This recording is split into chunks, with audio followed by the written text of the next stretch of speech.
Hello everyone, it's Dale here, and in this video I'd like to talk about failed auction. Now if you learn how failed auction works, then it will help you eliminate a lot of potentially losing trades. So let's get to it, and let me first tell you what the failed auction is. So what the market does, it is basically one big auction. There's auction which goes up, then there's auction which goes down, and goes on and on and on. Markets are always in an auction. Now, a successful auction is when the price goes one way, like in here, then turns and goes the other way. This is a successful auction. But a failed auction is when there is not that clear swing point where the price turned, but it looks like this. There are more candles ending at the same price level. This is failed auction, right? Because the market failed to do a proper successful auction, like in here. Now let me tell you what this means in real trading. When you see the failed auction and the price approaches the failed auction, then the failed auction starts to work as a magnet. It works as a magnet, and the price tends to test the failed auction, in this case test below the failed auction, to create a successful auction, because the failed auction is an imperfection, right? So when the price comes close, it tends to test it. Now in trading, that means that if, for example, you wanted to trade a long trade from those heavy volumes here, so this would be the long level, it would be a very risky level to trade from, because if the price made pullback to that long level and you wanted to go long from here, then it would be very risky, because below your level there's that magnet, and the risk is that the price will just go through that zone and test below that failed auction, right? So what I'm trying to say is, if you see a level like this, where you have, for example, some support like this one, but below that there's a failed auction, then don't trade that, because the failed auction could work as a magnet and the support could be just broken through and the price could test that failed auction. Let me now show you a couple of examples to make it clearer. So in here, this is a 30-minute chart of Australian dollar, Japanese yen.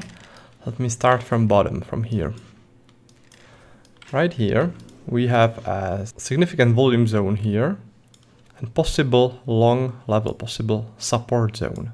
You already know how failed auction looks like, and you can see it right here. This is failed auction. If the price comes to this level, it could either react to those volumes and go up, but it is risky to enter the long from this place, because there's that failed auction here. This is the failed auction, and that's magnet. And that magnet could cause the price to test and go below this place where the failed auction was. Right? So this is the risky thing here, and that's why you shouldn't be taking trades like this. Now there are two more examples here. This is a successful auction here, and there was a heavy volume zone, this one. This was a support, and as you can see below that support there was a successful auction with just one candle creating the low. So this is a strong low, this is a successful auction, that's fine to trade. There was a pullback to it, and after some time, a nice reaction. This is a scenario which you can trade, right? On the contrary, failed auction is something which you should not trade.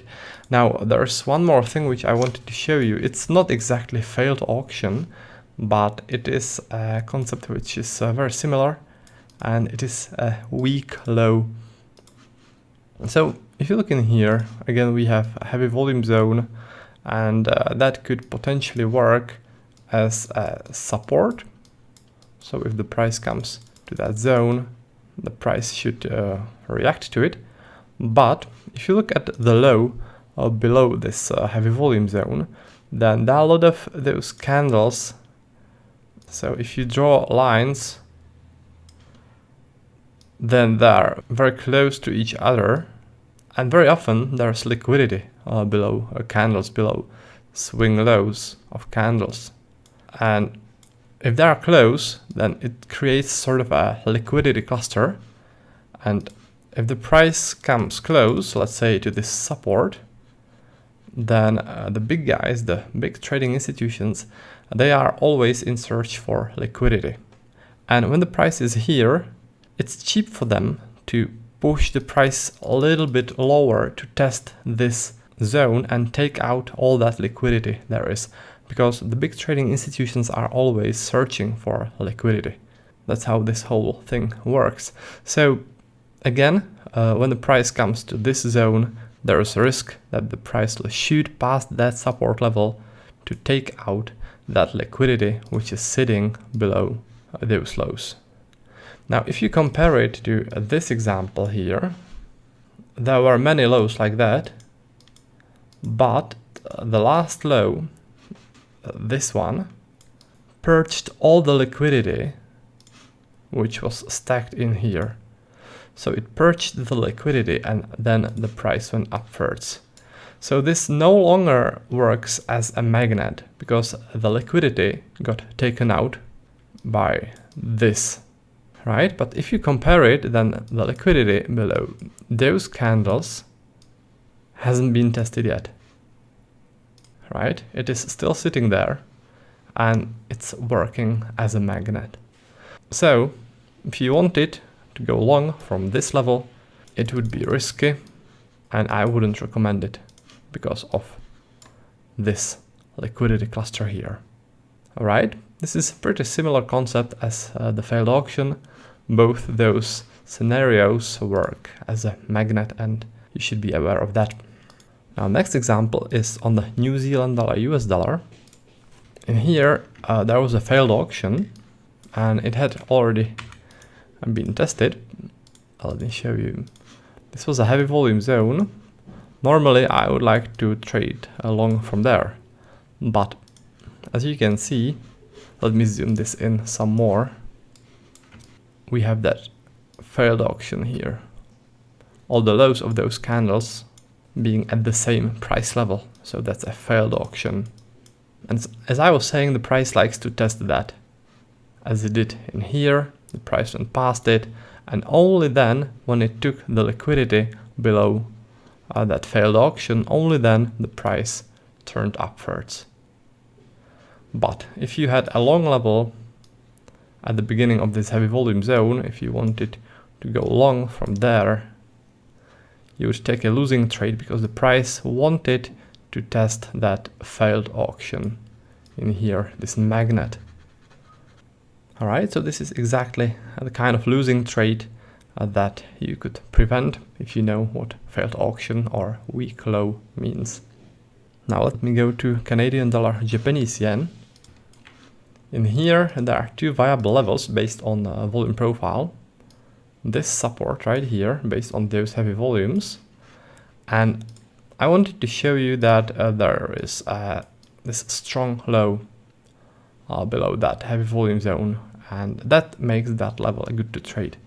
I mean, like, there are those wicks of those candles below it, but they are far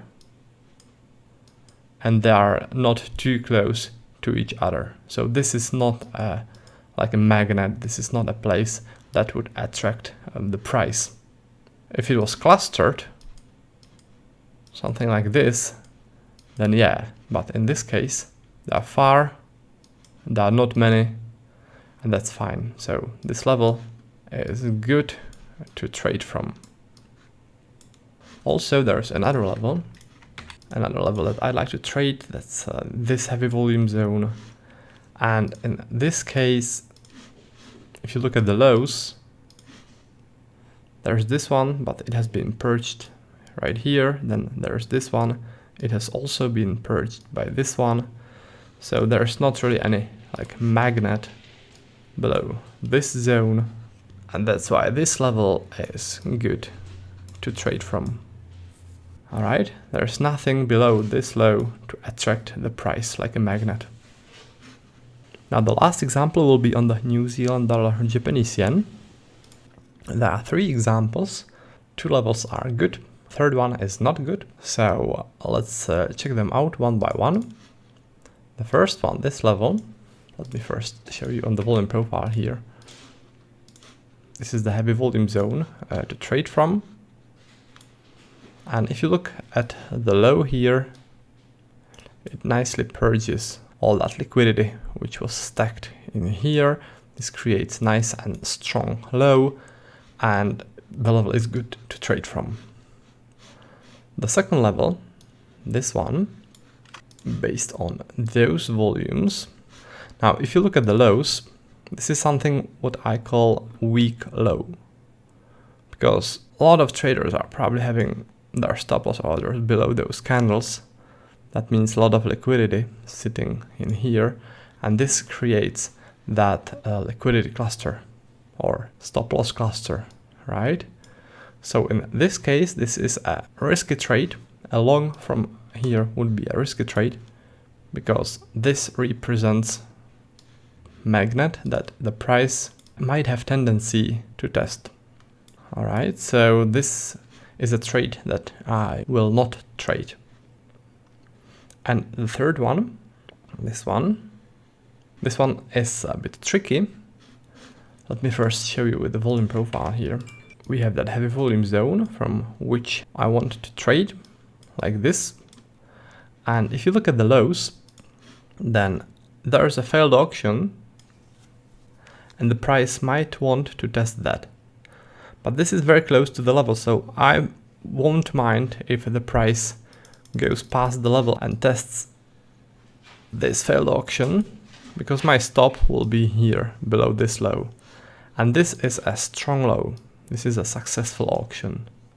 And this should hold. For that reason, this level is still good to trade. Alright, so let me do just a quick summary here. Let me show you a perfect example of the failed auction that was on the US dollar Swiss franc. This is the failed auction. You always want to be aware when you see something like this. Then there was that concept of weak high or low. That was in here. This is the weak low, where there's a lot of liquidity here, and you don't want to trade that either. And then there is the concept of a strong low, which was in here, and this one is good to trade. Alright, so that's about that. I hope you guys found it useful. This is actually a concept that we talk a lot about in our live trading room every day in our Funded Trader Academy. The Funded Trader Academy is essentially a place where we turn traders like you into prop firm funded traders in less than 12 months. If you guys are interested and if you want to learn more, you can visit the website here. I'll give you the link to it in the video description below this video. And on this website there's a video, this one, which you can watch. It will show you everything that's included in the Funded Trader Academy. And if you want to learn more about it, you can book a call here and one of our traders will walk you through the service and help you decide whether or not this is right for you. Alright, so that's about that. Thanks for watching the video and I'll be looking forward to seeing you next time, and until then, happy trading.